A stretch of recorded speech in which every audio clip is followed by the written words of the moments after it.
Pennsylvania woman was found dead in a hotel in the Dominican Republic 5 days before a Maryland couple was found dead in that same resort. Josh Rutherberg spoke to a relative of the woman who died and has this report.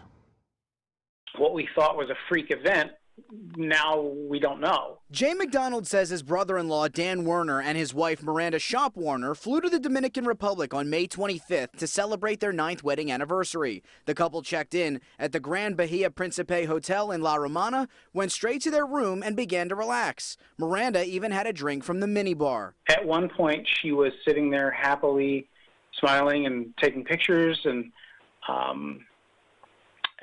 the next moment she was in acute pain and called out for Dan, and she collapsed. Dan and EMTs did all they could to help her, but to no avail. He was understandably in shock, but the whole thing was just so stunning. Shop Warner, an Allentown psychotherapist, died of respiratory failure and pulmonary edema, according to the hotel. That's not something that we were aware of prior, and we really want an independent medical review here in the States.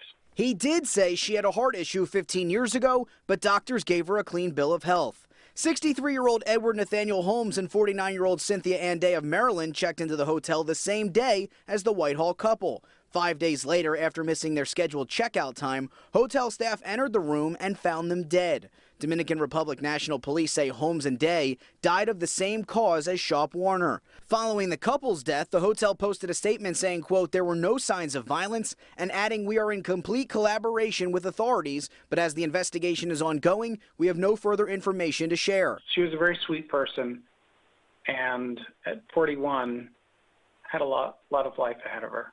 We miss her.